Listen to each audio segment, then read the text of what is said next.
ये जो पूरा क्षेत्र है इसको बेल वन बोलते हैं।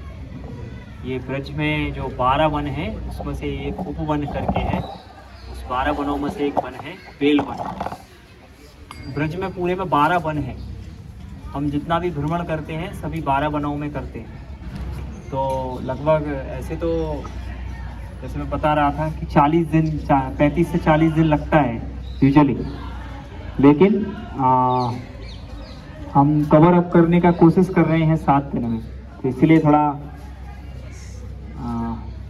सुबह से शाम हो रही है हमें, है ना। पर अच्छा लग रहा है सभी को। कल का दिन अच्छा लगा, कैसा लगा सभी को? बहुत अच्छा है, सब खुश है। ओके, अच्छा है। आप सब लोगों को खुश देख के हम भी खुश होंगे। ठीक है, तो कल हमें फिसलनी शिला मिली थी, है ना। केदारनाथ धाम गए थे। मैं सोच रहा था कुछ भक्त रह जाएंगे, लेकिन सब में उत्साह था, सब गए ऊपर। मुझे लगा कुछ ऊपर ही रह जाएंगे, फिर नीचे नहीं आएंगे। सभी नीचे भी आए सब। ओके, तो अच्छा है, आप सब लोग यात्रा का आनंद ले रहे हैं, अच्छा लग रहा है। तो अगली बार की तैयारी करना चाहेंगे? अगली बार के लिए ओके, अच्छा है। एक्चुअली एक स्ट्रगल, कुछ चीज़ें हमें हमेशा कुछ चीज़ों में संघर्ष करना पड़ता है। जैसे अभी आए थे ना, तो बस वहीं रोकना पड़ा हमें। अभी देख पा रहे हैं बहुत पतली पतली गलियां हैं, ब्रज की गली है ये, छोटी छोटी पतली पतली है, तो बाहर नहीं आ पाता कभी कभी। तो इसलिए ऐसी जगहों पे थोड़ा स्ट्रगल हो जाता है। और अगर हम छोटी छोटी गाड़ियां करें तो फिर 7-8 गाड़ी हो जाती है, वो दिक्कत होती है। पिछली बार मैं आया था यहाँ, तो करीब 35 डिवोटीज थे। तो हमने 4 इको वैन किए थे, छोटे गाड़ी किए थे, तो 4 गाड़ी से आ पाए थे। 35 लोग ही 4 गाड़ी से आए, आप लोग तो 100+। ओके, तो अभी अच्छा है, आप सब लोग यात्रा का आनंद ले रहे हैं। तो ये जो स्थली है, ये महालक्ष्मी जो है उनकी तप स्थली है। मतलब यहाँ पे महालक्ष्मी तपस्या कर रही है। तो अब प्रश्न आता है कि महालक्ष्मी को तपस्या करने की क्या आवश्यकता है? उनके पास तो सब कुछ है। लक्ष्मी प्राप्त करने के लिए हम लोग तपस्या करते हैं, है ना। लेकिन यहाँ महालक्ष्मी तपस्या कर रही हैं, तो कुछ तो बहुत बड़ा होगा। यस और नो? तो यहाँ बेल का वृक्ष है, आई थिंक अभी दिखेगा या नहीं, है ना। यस, बेल का वृक्ष है, और उसके नीचे बैठ के उन्होंने तपस्या की है। तो उसका कारण अगर आप खोजेंगे तो चैतन्य चरितामृतम में मिलता है हमें। तो जब दक्षिण भारत की यात्रा पे चैतन्य महाप्रभु गए थे, तो वहाँ पे वो रुके थे। तो श्री संप्रदाय के भक्त थे, जिसमें से एक गोपाल भट्ट गोस्वामी हैं, उनके चाचा जी, और एक उनके घर पे रुके थे वो। तो वो लोग श्री संप्रदाय के उपासक थे। तो वहाँ पे जो रामानुजाचार्य जी हैं, जो क्या दक्षिण भारत में कौन सा मंदिर है? नहीं, एक मंदिर है ना बड़ा सा, श्री रंगनाथ जी का, बहुत बड़ा है ना, रंगनाथ जी का ना। हाँ, तो वहाँ पे ऐसे बोलते हैं, कृष्ण को जब कुछ खाना होता है तो कहाँ जाते हैं वो? जगन्नाथपुरी। और खेलना होता है तो कहाँ आते हैं? वृंदावन में, ब्रज में। और शयन करना होता है तो रंगभूमि रंगनाथ में जाते हैं। तो वहाँ पे लक्ष्मी जी सेवा करती हैं उनकी। तो हमारे 4 संप्रदाय हैं। एक है श्री संप्रदाय, वैष्णव जो सिद्धांत है उसको आधिकारिक रूप से स्रोत रूप में सब तरफ डिस्ट्रीब्यूट करने के लिए 4 संप्रदाय हैं। श्री संप्रदाय, रुद्र संप्रदाय, और हमारा ब्रह्म गौड़ीय वैष्णव संप्रदाय, और कुमार संप्रदाय, ये 4 हैं। तो उसमें से एक श्री संप्रदाय है। उसमें श्री संप्रदाय जो है तो वो लक्ष्मी जी से आए हैं। तो उसमें फिर बाद में रामानुजाचार्य भी एक मुख्य आचार्य हैं। तो वो उस संप्रदाय के अनुसार वो उपासक हैं इसके। तो आज चैतन्य महाप्रभु जब पहुंचते हैं तो वो बोलते हैं कि तो वहाँ पे एक प्रश्न उठता है कि ऐसे प्रश्न उठता है कि लक्ष्मी जो हैं वो कृष्ण की सेवा कर सकती है या नहीं। तो चैतन्य महाप्रभु बोलते नहीं कर पाएंगे। तो वो जो श्री संप्रदाय के भक्त है वो बोलते हैं कि क्यों, वो एनीवे वैसे तो विष्णु की सेवा कर ही रही है वो, तो विष्णु और कृष्ण में अंतर क्या है।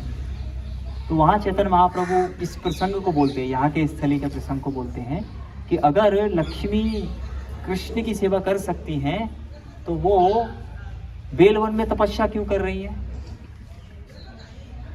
यस, वो क्यों रास, इसमें जो रास जो भगवान का मुख्य लीला है उसमें प्रवेश नहीं कर पा रहे। तो एक्चुअली क्या है, जो लक्ष्मी जी का सेवा भाव है वो ऐश्वर्य भाव है, और जो गोपियों का जो भाव है भगवान को सेवा करने का वो माधुर्य है। तो ऐश्वर्य से उत्तम है माधुर्य। लेकिन ऐश्वर्य में क्या होता है, ठाट बाट होता है बहुत, है ना, बहुत ठाट बाट होते हैं। जैसे भगवान को वहाँ शांत रस में सेवा होती है। जैसे कि कोई, मैं बता रहा था कल, जैसे कि कोई मुख्यमंत्री आएगा या कोई बड़ा कोई भी मंत्री आएगा, मुख्यमंत्री आ गया, प्रधानमंत्री आ गया, तो उससे पहले 4 गाड़ियाँ चलेंगी, फिर वो जहाँ रुकेगा वो एक जन उसकी गाड़ी को गेट को खोलेगा, फिर वहाँ से वो उतरेगा, फिर चलेगा। तो ये क्या है, ये ऐश्वर्य भाव है। ऐसे वैकुंठ में जाएंगे तो पूरा सब सोने चांदी से बड़े बड़े महल हैं, सब कुछ है, भगवान को कुछ करना नहीं पड़ता, सब एक से एक पहले आगे से आगे करते हैं सब सेवा भाव से। लेकिन वृंदावन में आएंगे तो कृष्ण क्या कर रहे हैं, गैया चला रहे हैं। ओके, भगवान क्या कर रहे हैं, गैया चला रहे हैं। और क्या कर रहे हैं कि जो गोपियां हैं वो बोलती हैं कि आप एक बार घूम के नृत्य करके दिखाओ हमें। भगवान बोलते हैं कि कुछ मिलेगा मुझे उसके बदले। तो बोलते हैं एक घूंट छाछ पिलाएंगे हम आपको। तो वही भगवान क्या कर रहे हैं, एक बार घूमने का, ऐसे घूम के नाच नचाने का एक घूंट छाछ मिल रहा है उनको। तो वही, तो अभी इसको बोलते हैं माधुर्य। भगवान बहुत सिंपल है इधर। और शिल प्रभुपाद बोलते हैं कि हमें शहरी जीवन का निर्माण नहीं करना, हमें क्या करना है, हमें गांव बनाने हैं। हमारी खेती हो, हमारी गाय हो, जिसमें हमारा अपना उगाया हुआ अन्न हो, और ऐसे फार्म कम्युनिटीज़ में हम रहें। इसके ऊपर जोर दिया है शिल प्रभुपाद ने। तो वो यही कहना चाह रहे हैं, जो गोलोक वृंदावन में कृष्ण खेती में रहते हैं, गाय चराते हैं, अभी भी भगवान गाय चरा रहे हैं, यहाँ भी और गोलोक वृंदावन में भी। तो हम क्यों नहीं करें उसको, हम कृष्ण को क्यों फॉलो नहीं करें। जो धाम वैकुंठ से भी ऊपर है वहाँ पे वो करते हैं।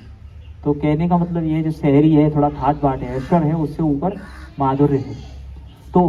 तो इसी कारण से जो महालक्ष्मी है, उनका ऐश्वर्य भाव होने के कारण वो भगवान की महारास जो लीला है, जो गोपीजन है, उनके साथ सम्मिलित होकर के महारास में एंट्री नहीं कर पाए।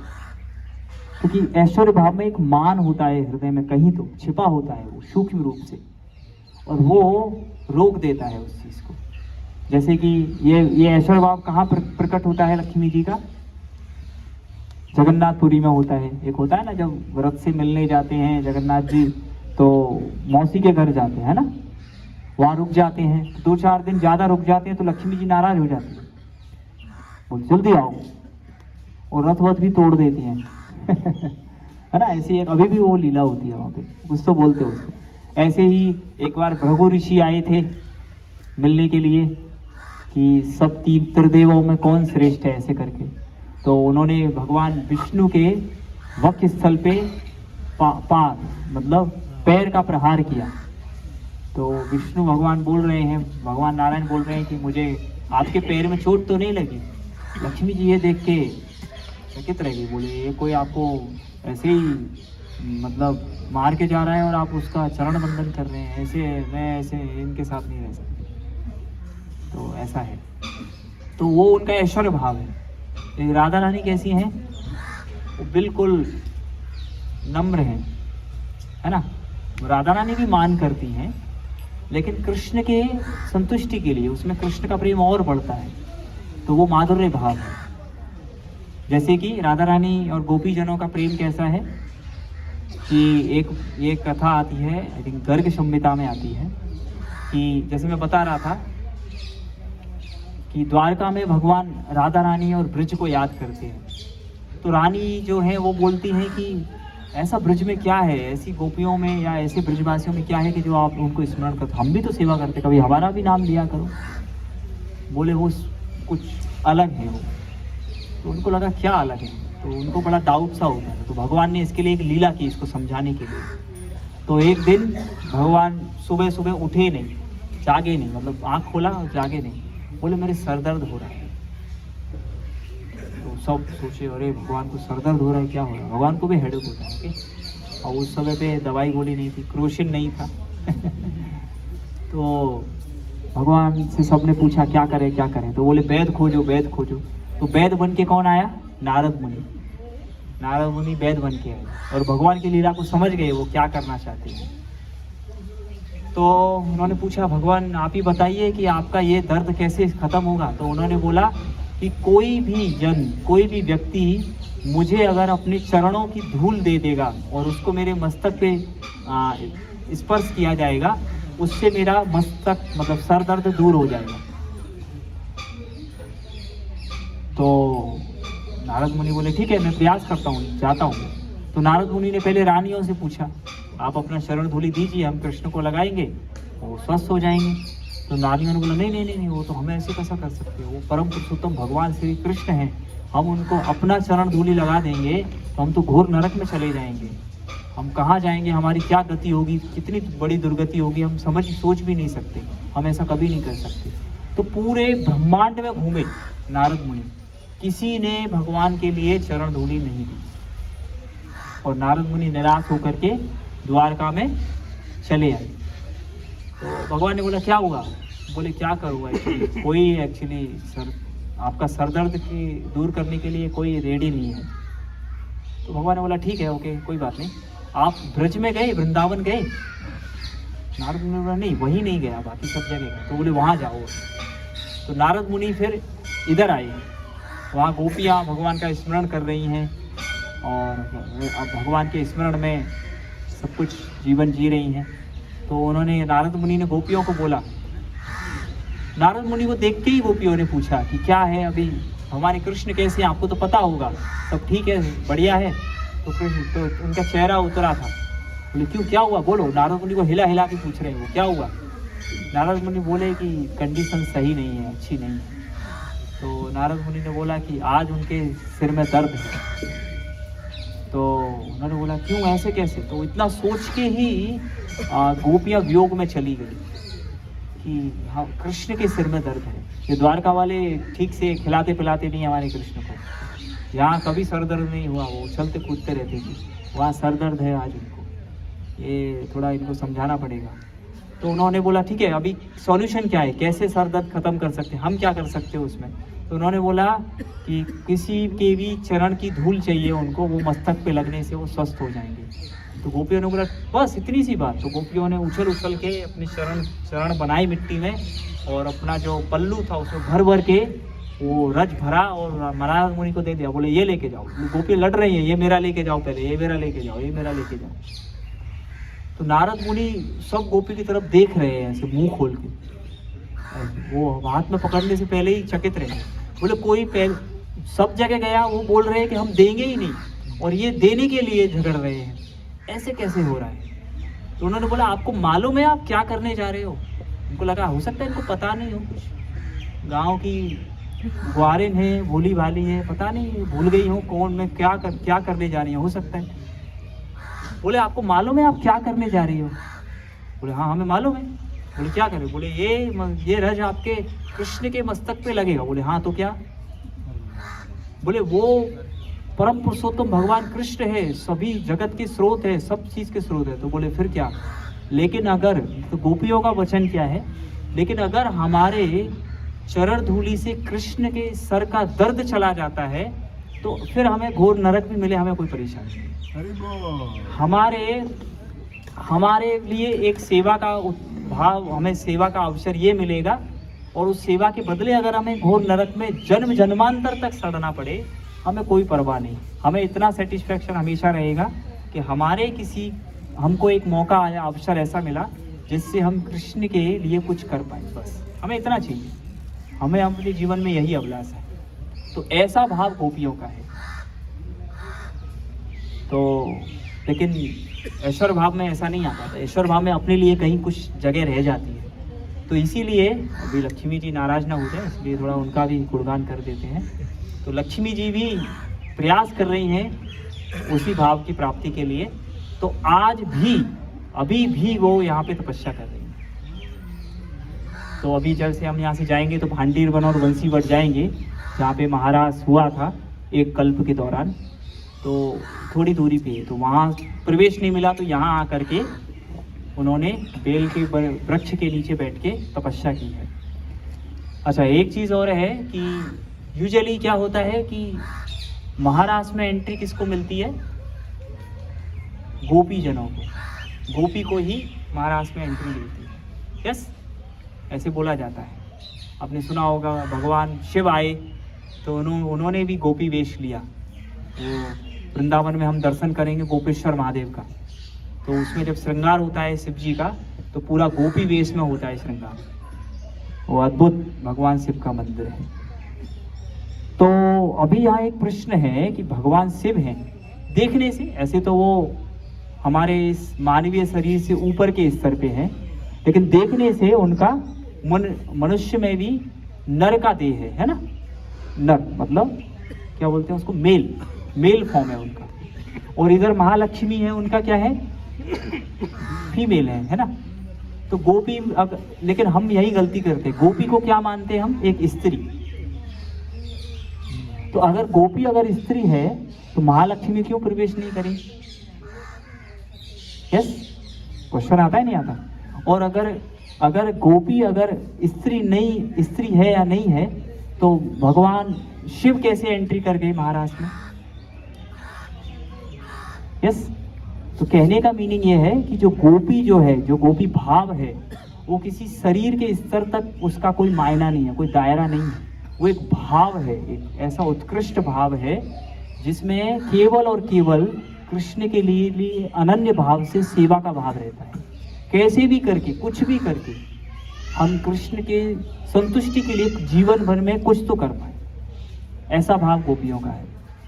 और इसीलिए हम प्रभुपाद कृष्ण पुस्तक में लिखते हैं कि हमें गोपियों के पद कमलों के अनुसार चल करके अपने कृष्ण भक्ति और कृष्ण भावनामृत को आगे लेके जाना चाहिए। तो लक्ष्मी जी कर ही रही हैं यहाँ पे, तो हम भी कर सकते हैं और लक्ष्मी जी से आशीर्वाद ले सकते हैं कि हम प्रगति करें अपने आचार्यों के अनुसार। आचार्य भी हमारे मंजरी और गोपी भाव में ही आए हैं, तो उस भाव को हम जागृत कर सकें और उसके अनुसार फिर हम कृष्ण भक्ति को प्राप्त कर सकें। हाँ, यस, हाँ, हाँ, हाँ, हाँ, हाँ,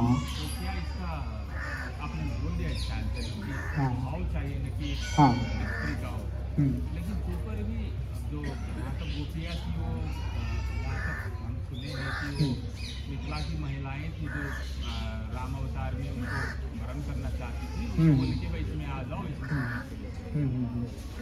लेकिन सब वो जो ऋषि मुनि भी थे जो चाहते थे उनसे प्रेम करना, वो सब महिलाएं के रूप में आए। इसका मतलब ऋषि के अलावा सबके सब महिलाएं थी, चाहे वो ऋषि मुनि अगले जन्म क्यों ना हो।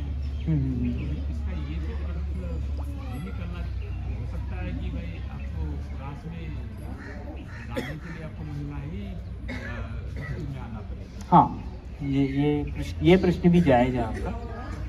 ऐसा इसलिए होता है कि जैसे इसका एक उदाहरण ले सकते हैं हम कि जैसे आपको आम चाहिए, है ना, आम चाहिए, तो आम का मतलब क्या है कि हम कुछ खाएं और उसमें आम का टेस्ट आए, दैट इज़ आम, उसी को आम बोलेंगे। यस, अंगूर खा रहे हैं तो उसमें अंगूर का स्वाद आएगा, है ना। और कुछ और फल लेंगे, सेब खाएंगे तो सेब का स्वाद आएगा।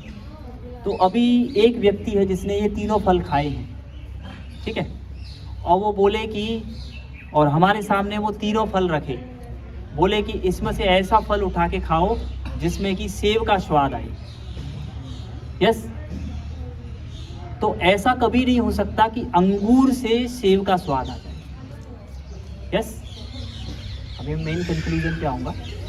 अंगूर खाने से सेब का स्वाद नहीं आएगा, आम खाने से सेब का स्वाद नहीं आएगा, या सेब खाने से आम का स्वाद नहीं आएगा। तो एक्चुअली जो गोपी भाव जो है, जो गोपी भाव जो है, जो भाव जो प्रेम है गोपियों का, वो अच्छे तरीके से जो विकसित होता है वो स्त्री के हृदय में हो सकता है। दैट इज़ पॉइंट, वो एक पॉइंट है एक्चुअली। जैसे कि हम खिचड़ी लेके आए, प्रसाद लेके आए, तो हम उसको बांट रहे हैं, सर्विंग कर रहे हैं। तो सर्विंग करने में सबसे अच्छा बर्तन कौन सा जो है, जो मदद करता है, वो कौन सा है? वो बाल्टी है। बाल्टी और चमचा फटाफट लेके जाएं और करते जाते हैं। अगर हम वो, जैसे कि हमें चाय सर्व करना होता है, जहाँ पे हमारे यहाँ करते हैं चाय, मतलब मान चलो जूस सर्व करना, तो उसके लिए क्या चाहिए हमें? जग चाहिए। उसमें हम चमचा नहीं चला सकते, है ना। तो इसी तरीके से है। तो जो गोपी का जो भाव है, ऐसे एक्चुअली में भगवान शिव भी आए थे, तो उन्होंने भी फिर वो गोपी वेश लिया था, लेकिन वो वेश लेने से ही गोपी नहीं बनी। ये मेरा एक पॉइंट है यहाँ पे। तो ये दोनों चीज़ यहाँ समझनी पड़ेगी कि गोपी का केवल वेश लेने मात्र से वो गोपी नहीं है। ऐसे भक्ति सिद्धांत सरस्वती ठाकुर प्रभुपाद महाराज बहुत स्ट्रिक्ट थे, और आप देखेंगे भी ब्रज में इसको बड़े सहज तरीके से ले लिया जाता है। वो लोग बोल देते हैं कि मतलब बहुत सारे लोग होते हैं, हम गोपी गोपी गोपी ऐसे करते हैं वो, तो वो गोपी वाला ड्रेस पहन लेंगे और घूमेंगे, ऐसे घूमेंगे ब्रज में, वृंदावन में मिलेंगे आपको, ऐसे गोल गोल घूमेंगे और गोपी स्त्री जैसा व्यवहार करेंगे, ऐसे ऐसे लटवट लटकाएंगे स्त्री जैसा, है ना। तो वो बहुत सहजिया भाव तरीके से ले लेते हैं वो। That is not Gopi, that is not Gopi भाव। तो गोपी भाव एक अलग स्तर है उसका। तो मेरे लायक, मेरे ही क्षमता तो नहीं है कि मैं उसके बारे में कुछ भी 1% कुछ बोल पाऊँ। लेकिन हम चैतन्य महाप्रभु के जो शिष्टाष्टकम का जो 4था श्लोक है उससे समझ सकते हैं, और उसमें वही चीज़ आती है। तो उसमें क्या बोलते हैं? न धनम न जनम न सुंदरीम कविताम व जगदीश कामय। मीन्स ना मुझे धन की कामना है, ना किसी अच्छे कुल या किसी प्रतिष्ठित घर में मेरा जन्म हो जाए, ऐसी भी कामना नहीं है। न धनम न जनम न सुंदरी, मुझे कोई सुंदर स्त्री प्राप्त हो, ऐसी भी मुझे कोई कामना नहीं है। और ना जगदीश कामय, कविताम व जगदीश कामय, मीन्स कि ऐसे मेरे कुछ बहुत सारे अनुयायी गण हो जो बहुत बड़े बड़े पद गाएं मेरे विषय में कि मैं इतना बड़ा व्यक्ति हूँ, ऐसे हूँ, बहुत बड़ी बड़ी चीज़ें गाएं बोलें, ऐसा भी मुझे कुछ नहीं चाहिए। तो मुझे क्या चाहिए? मम जन्मनि जन्मनीश्वरे भवतार भक्तिर अहेतुकी। तो मीन्स मुझे क्या चाहिए? जन्म जन्मांतर मुझे क्या चाहिए कि मैं कृष्ण भक्ति अहेतुकी भाव से कर सकूं। तो जो गोपियों का जो भाव है, ऐसे तो भक्त सब जन है, सब लोग भक्ति करते हैं, लेकिन जो गोपियों का जो भाव है उसमें जो अहेतुकी है, अहेतुकी शब्द समझते हैं सभी? आपके यहाँ क्या बोलेंगे? हेतु मीन्स कारण, और अहेतु मीन्स बिना कारण के। अगर हम जैसे कि कई बार अगर मान के चलो कि हमें कोई कष्ट आ गया, कोई परेशानी आ गई, तो हम तुरंत भगवान के पास जाते हैं भाग के, है ना। यस, और भगवान के पास जा करके भगवान को माथा लगाएंगे, दीप जलाएंगे, सारे सब कुछ करेंगे। शनिवार क्या बोलते हैं ना उसको, बहुत सारे लोग बोलते हैं शनि ग्रह का प्रकोप आ गया, तो सब उसको तेल पिलाते हैं, नहलाते हैं, जो भी करते हैं। वो 7:30 ही आ गई, टेंशन आ जाता है दिमाग पे। सबसे ज़्यादा टेंशन तो 7:30 का ही आता है, किसी का और आए नहीं आए। तो खूब उनका पैरों को मशकते हैं, हाथ पैरों को पूरा मशकते हैं, हे शनिदेव थोड़ा हम पे दृष्टि मत करना। इसीलिए सब लोग किसी और देवता के पास जाएंगे, बोले हम पे कृपा दृष्टि करो। शनिदेव से बोले हम पे कृपा दृष्टि मत करो, है ना। तो इसीलिए उनको तेल पिलाते हैं। तो हम किसी फायदे या नुकसान के अनुसार जाते हैं। लेकिन गोपियाँ जन क्या हैं? बिना किसी हेतु के क्या करना है? बिना किसी हेतु के वो भगवान की सेवा करती है। ओके, तो हमें उस भाव को समझना है। तो मम जन्मनि जन्मनीश्वरी में यहाँ पे जन्मनि जन्मनीश्वरी आता है, तो आचार्यगण बताते हैं कि ये जन्मनि जन्मनीश्वर का मतलब है जन्म जन्मांतर। मतलब कोई तो ये चाहेगा मैं गोलोक वृंदावन में रह के कृष्ण की सेवा करूं। भगवान बोलते हैं कि वहाँ धाम में जाने के बाद फिर दोबारा जन्म नहीं होगा यहाँ संसार में। लेकिन चैतन्य महाप्रभु उससे भी ऊपर की बात करते हैं, हमारे आचार्यगण उससे भी ऊपर की बात करते हैं कि यहाँ जन्म लेकर के लेना भी पड़े, कोई बात नहीं, कोई परेशानी नहीं, लेकिन हम कृष्ण का स्मरण हमेशा करते रहें, कृष्ण भक्ति में हमेशा लगे रहें, यही हमारा जीवन का ध्येय बने। तो इस प्रकार से वो हमारे आचार्यों ने हमें वो भक्ति का भाव दिया है। हम लोग प्रयास कर सकते हैं और ऐसा प्रार्थना कर सकते हैं गोपीजनों से। लक्ष्मी जी भी लगी हैं लाइन में, हम भी लग जाएंगे उनके पीछे, तो कभी ना कभी वो कृष्ण प्रेम प्राप्ति हमें हो जाएगी। और ख़ास करके चैतन्य महाप्रभु नित्यानंद प्रभु हैं, तो वो तो खुली छूट दे के बाँट रहे हैं। नित्यानंद प्रभु क्या कर रहे हैं, भक्ति विनोद ठाकुर बोलते हैं, उन्होंने एक ऐसा बाजार खोला है जहाँ कृष्ण प्रेम बांटा जा रहा है। हरि नाम को दे करके वो कृष्ण प्रेम को बांट रहे हैं। तो हम उन आचार्यगणों की शरण ले सकते हैं और वहाँ से हमें कृष्ण प्रेम मिल जाएगा। हरे कृष्णा। अभी प्रसाद